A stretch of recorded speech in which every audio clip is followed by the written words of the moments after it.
Hello friends, स्वागत है आपका एक और नई वीडियो में। तो आज की इस वीडियो में हम सीखेंगे कि कैसे हम लॉन्ग टर्म इन्वेस्टमेंट के लिए स्टॉक्स को फिल्टर कर सकते हैं, उनको कैसे फाइंड आउट कर सकते हैं, क्या क्या ऐसे एस्पेक्ट्स होते हैं उसके अंदर, कैसे टेक्निकल एनालिसिस करना है, कैसा फंडामेंटल एनालिसिस करना है। तो उन सब चीज़ों के ऊपर बात करेंगे। और अगर आपको नहीं पता कि लॉन्ग टर्म इन्वेस्टमेंट क्या होती है, देखिए लॉन्ग टर्म इन्वेस्टमेंट वो होती है जिसको हम स्टॉक को कम से कम 1 साल के लिए रखते हैं। 1 साल से लेकर आगे आप जितनी भी उसकी टाइम पीरियड बढ़ाना चाहते हैं आप बढ़ा सकते हैं। तो मिनिमम इसमें जो टाइम पीरियड होता है वो 1 ईयर का होता है। तो लॉन्ग टर्म इन्वेस्टमेंट इसको कहा जाता है। शॉर्ट टर्म इन्वेस्टमेंट में बिल्कुल इंटरडे आया था या फिर स्विंग ट्रेडिंग, जो कि 1 या 2 महीने के लिए की जाती है। जो लॉन्ग टर्म है वो लंबे प्रोस्पेक्टिव के लिए की जाती है। तो चलिए देख लेते हैं ऐसे स्टॉक हम कैसे चूज कर सकते हैं और इनका सबसे पहले क्राइटेरिया जान लेते हैं और कुछ इंपॉर्टेंट पॉइंट्स हैं उनको देखते हैं। फिर हम अपने स्क्रीनर पर चलते हैं, वहां पे स्टॉक को फिल्टर करेंगे, फिर उनका फंडामेंटल एनालिसिस करेंगे और फिर चूज करेंगे बेस्ट स्टॉक्स। तो सबसे पहले जो इंपॉर्टेंट पॉइंट्स है, देखिए इंपॉर्टेंट पॉइंट्स है कि कम से कम 6 महीने तक आपको जो पीरियड है वो होल्ड का होना चाहिए। इसके अलावा अगर आपका जो स्टॉक है आपके फेवर में जा रहा है तो आप आपने एज पर योर कंफर्ट आप उसको स्टॉक को रख सकते हैं। इसके अलावा जो प्राइस का टेक्निकल एनालिसिस, अगर हम सिर्फ छोटा सा टेक्निकल एनालिसिस करेंगे, क्योंकि फंडामेंटल एनालिसिस में जो लॉन्ग टर्म इन्वेस्टमेंट होती है इसमें फंडामेंटल एनालिसिस होते हैं वो ज़्यादा होते हैं। तो इसमें एक चीज़ हमका ध्यान रखेंगे कि लगभग 200 EMA के ऊपर जो प्राइस है वो होना चाहिए। और इसके अलावा हम फाइनेंशियल कंडीशन चेक करेंगे, like cash flow, peers, holding, pledging etcetera.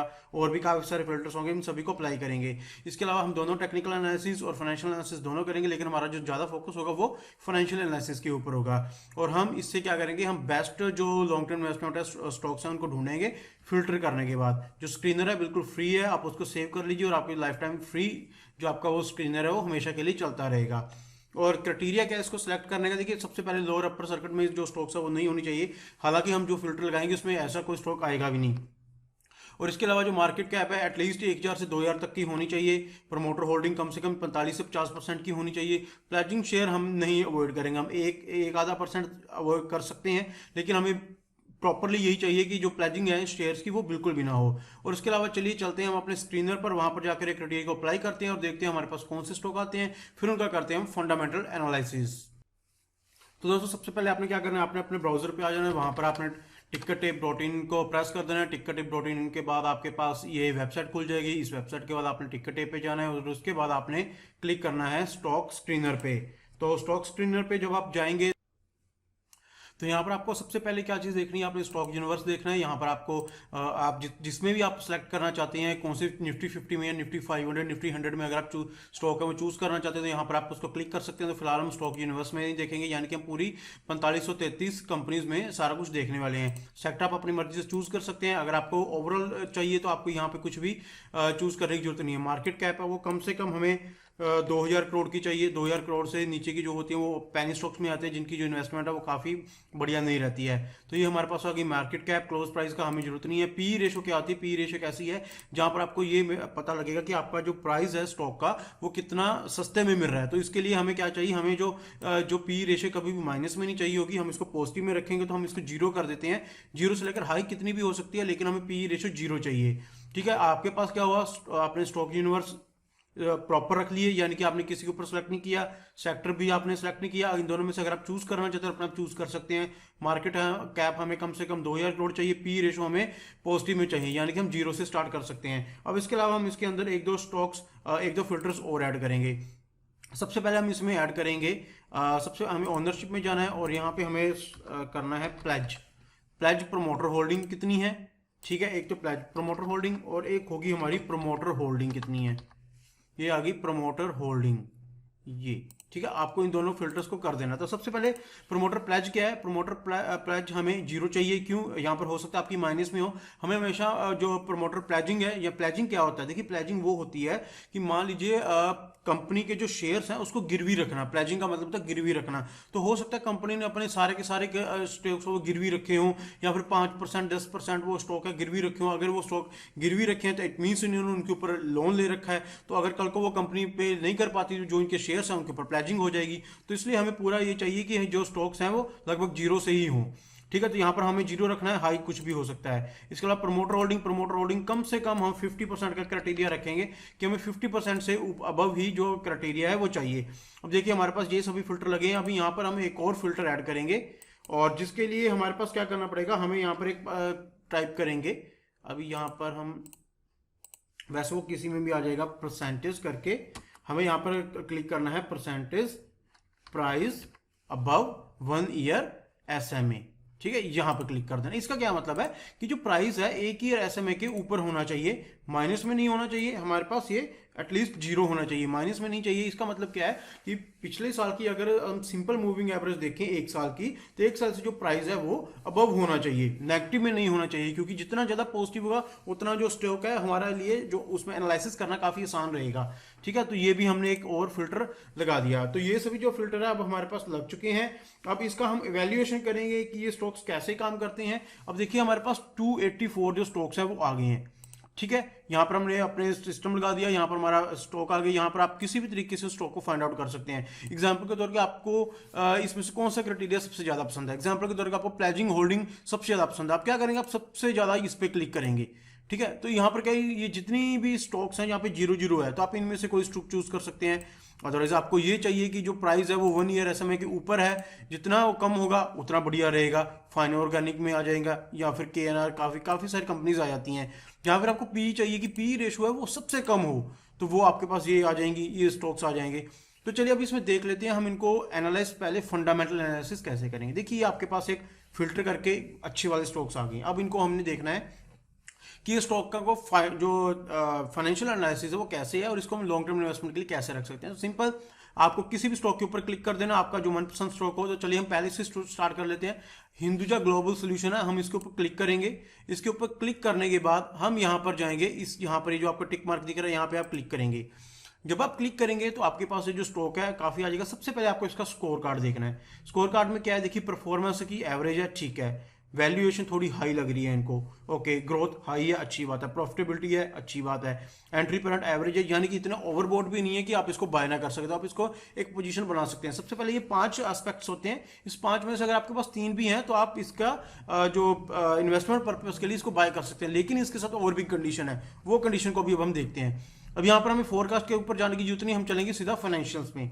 Financials में सबसे पहले हमें जाना है इनकम में। इनकम में हमें देखना है, सबसे पहले आपको इनकम स्टेटमेंट देखनी है कि क्या ये जो इंडस्ट्री का जो रेवेन्यू ग्रोथ है क्या उससे ज्यादा है। हाँ बिल्कुल ज्यादा है। इसका जो मार्केट शेयर इंक्रीज हो रहा है, बिल्कुल हो रहा है। इसकी नेट इनकम इंक्रीज हो रही है, बिल्कुल हो रही है। तो ये भी हमारे फेवर में आ गया। अब यहाँ पर हमें क्या देखना है, अपने यहाँ पे सबसे पहले एक चीज देखेंगे, रेवेन्यू क्या इसका बढ़ रहा है। बिल्कुल रेवेन्यू स्टॉक का बढ़ रहा है। देखिए 5,000 था, फिर 3 ईयर हुआ, फिर 95 हुआ, फिर 10,000 हुआ। ये बढ़िया है और ये इसका जो रेवेन्यू ग्रोथ हो रही है। और उसके बाद हमें एक सिंपल सी चीज देखनी है कि नेट इनकम कितनी है, क्या वो भी बढ़ रही है। बिल्कुल बढ़ रही है। 201, 336, 6100, 6122। तो इसकी जो रेगुलर है जो नेट इनकम है वो भी बढ़ रही है, रेवेन्यू है वो भी बढ़ रहा है। ये हमारे लिए एक और पॉजिटिव पॉइंट हो गया। अब उसके बाद हम इसकी बैलेंस शीट पे जाएंगे। बैलेंस शीट में हमें देखिए 2 चीजें देखनी होती है। सबसे पहले हमें ये देखना था उसकी टोटल एसेट्स कितनी है। एसेट्स क्या, लाइक उसके पास कितनी संपत्ति है। उसके बाद हमें ये देखना होता है कि टोटल लायबिलिटीज कितनी है। तो टोटल लायबिलिटीज उसके पास है लगभग इतनी 1876 की। तो टोटल इक्विटी हमारे पास कितनी बची, 7800। यानी कि एसेट्स ज्यादा है, लायबिलिटीज यानी कि जो खर्चे हैं वो कम है। तो इसके पास पैसा कितना बच रहा है, 7808 रुपए का। तो ये हमारे लिए काफी और बढ़िया बात होगी। तो इसलिए हमारे पास ये भी एक अच्छा पॉइंट आ गया। अब इसके बाद हम क्या करेंगे, कैश फ्लो में जाएंगे। कैश फ्लो में हमें क्या देखना है कि इसके पास फ्री कैश फ्लो कितना है। ये देखिए पहले इसके पास माइनस में था, फिर प्लस में आया, फिर प्लस में, और अभी भी प्लस में ही है। जब तक कैश फ्लो आपका प्लस में आ रहा है, कैश इन हैंड अच्छा चल रहा है, तो ये कंपनी, इसका मतलब क्या है कैश फ्लो का, कि कंपनी के पास फ्री में कितना कैश है, वो उसको कैसे यूटिलाइज कर सकती है। उन्होंने कोई प्लांट लगाना है या कहीं इन्वेस्टमेंट करनी है, कुछ और करना है, तो उनके पास फ्री कैश फ्लो कितना पड़ा है। तो ये भी एक अच्छा एक सिनेरियो हो गया आपका बाय करने के लिए। इसके अलावा आपको पीयर्स में जाना होता है। पीयर्स में क्या होता है, आप इसके जो पीयर्स होते हैं, पीयर्स क्या चीज होती है, पीयर्स वो चीजें जो जिस सेक्टर में काम करें उसके जैसी और भी कुछ सेक्टर्स हैं जो काम करें। क्या इसका पी रेशो से कम है, हाँ बिल्कुल कम है। अब इससे क्या है कि यहां से हमें एक चीज और पता लग रही है, पी रेशो अगर कम है तो इसका जो प्राइस है वो कम है, तो यानी कि हम इसमें बाय कर सकते हैं। पीबी रेशो भी इसमें कम है, ठीक है। डिविडेंड सबसे ज्यादा यही दे रही है, आपको डिविडेंड भी मिल रहा है, पी रेशो भी कम है, तो आप एक और आपके लिए अच्छा हो गया। और इसके बाद हमें क्या करना है, होल्डिंग्स। होल्डिंग्स में हम यहाँ पे कैसे चेक कर सकते हैं, देखिए होल्डिंग सबसे पहले आपको यहाँ पर देखना है प्रमोटर की होल्डिंग कितनी है। इसकी 67% प्रमोटर की होल्डिंग है, बहुत बढ़िया है। और फॉरेन इंस्टीट्यूट ने भी लगभग 14% इन्वेस्ट किया, और रिटेल का 20% है। और अदर डोमेस्टिक इंस्टीट्यूशन से यानी कि DII या फिर और भी कुछ बड़े जो होते हैं, तो उनकी जो है 0.26 है। तो यहाँ पर आप इसको कंपेयर कर सकते हैं। जैसे नवंबर 2022 में क्या था, प्रमोटर होल्डिंग थोड़ी 78 थी, ये 17% थी, ये 4% थी। तो आप इस तरीके से भी कंपेयर कर सकते हैं। लेकिन फिलहाल हमें जो चाहिए था, हमारी 45% से ऊपर चाहिए थे, तो इसकी 67% है, बहुत बढ़िया। फॉरेन इंस्टीट्यूट ने भी बाइंग कर रखी है, रिटेल और अदर्स भी हैं, और थोड़ी बहुत जो बाइंग है वो हमारे डीआईआई ने भी की है, तो वो भी बहुत बढ़िया चीज़ है। ठीक है, तो ये भी हमारे लिए काफ़ी बढ़िया बेनिफिट होगा। और एंड में हमें एक चीज़ और देखनी होती है, इवेंट में इसके डिविडेंड के बारे में बताया जाता है कि क्या डिविडेंड इसमें मिल रहे हैं। बिल्कुल मिल रहे हैं। देखिए स्टॉक हर साल कम से कम, इस जैसे 2022 की अगर हम बात करें तो आप इसका डिविडेंड देखिए, 150 रुपये, 20 रुपये, 5 रुपये, 25 रुपये, 5 रुपये। देखिए कितना बढ़िया जो स्टॉक डिविडेंड भी दे रहा है आपको। देखिए जब भी आपको लॉन्ग टर्म इन्वेस्टमेंट करनी होती है ना, तो हमेशा आप एक चीज ध्यान रखिए कि इन ये स्टॉक्स अगर आपको डिविडेंड दे रहे हैं तो आपको सेकेंडरी इनकम होगी। आपका प्राइस बढ़ रहा है, वो तो आपके पैसे बढ़ ही रहे हैं, साथ में आपको डिविडेंड भी मिल रहा है, तो आपके लिए और सोने पे सुहागा हो गया। तो ये स्टॉक है, आप इनमें, हालांकि अभी तक जितना भी क्राइटेरिया था हमारा बिल्कुल इसमें फॉलो हुआ है, हम इनको इसमें बाय कर सकते हैं पैरामीडिंग करके। पैरामीडिंग इन द सेंस कि 10-15 रुपये बढ़ता है, हम थोड़ी सी और ले लेती हैं, फिर थोड़ा बढ़ता है और ले लेते हैं। तो इस तरीके से आप इसको एनालाइज करके अपना जो स्टॉक्स हैं, फिल्ट्रेशन इस वेबसाइट पे जाके फिल्टर करके, उसके बाद ये जो मैंने एस्पेक्ट्स बताए हैं आपको, इन सभी चीज़ को अप्लाई करके आप जो एक अच्छी बाइंग अपॉर्चुनिटी खोल सकते हैं। और अगर हम इसको टेक्निकल एनालिसिस पे देखें, टेक्निकल एनालिसिस में बहुत ज़्यादा इसमें हमें डूंगाई में जाने की जरूरत नहीं होती। क्यों? क्योंकि लॉन्ग टर्म इन्वेस्टमेंट के लिए जो मेनली होता है वो फाइनेंशियल फंडामेंटली होता है।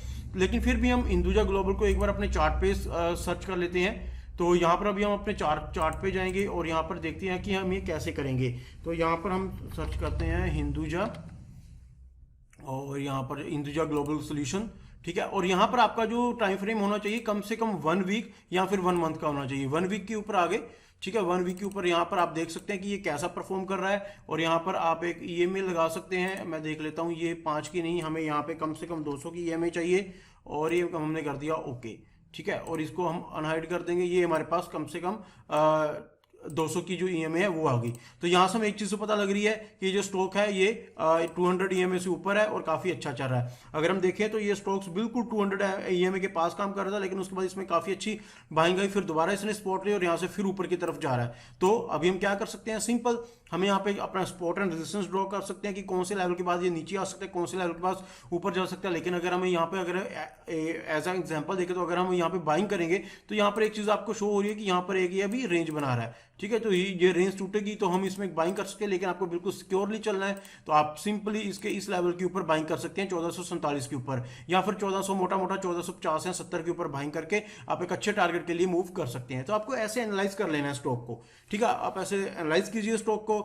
सबसे पहले आपको जान कि 90% आपको फंडामेंटल एनालिसिस करना है, 10% आपको जो वीकली एनालिसिस है वो करना है। वीकली के साथ आप एक बार मंथ का चार्ट भी लगा सकते हैं कि एक मंथ में कैसा, देखिए एक मंथ में बिल्कुल इसकी कैंडल वो बन रही है, और इसके अलावा जो पिछली कैंडल थी वो डोजी थी। तो इसलिए इसीलिए मैंने कहा था कि ये जो स्टॉक है लगभग 70 के अराउंड, आपको 1470 के अराउंड जो बाय कर लेना चाहिए, क्योंकि इसके बाद आपकी ये डोजी है, जब तक डोजी बनी हुई है, जब तक डोजी का हाई नहीं टूटता तो आपको इसमें अच्छी बाइंग नहीं मिल सकती। तो आप इसके ऊपर जाते हैं, धीरे धीरे पैरामीडिंग करके आप इसमें बाइंग कर सकते हैं। तो आप इस तरीके से जो आपके स्टॉक्स हैं वो आप उनको जो चूज कर सकते हैं, चाहे फंडामेंटल एनालिसिस हो और थोड़ा सा आप उसमें टेक्निकल एनालिसिस को मिक्स करके आप एक अच्छा जो पोर्टफोलियो अपना तैयार कर सकते हैं। तो आई होप दोस्तों आपको आज की वीडियो पसंद आई होगी।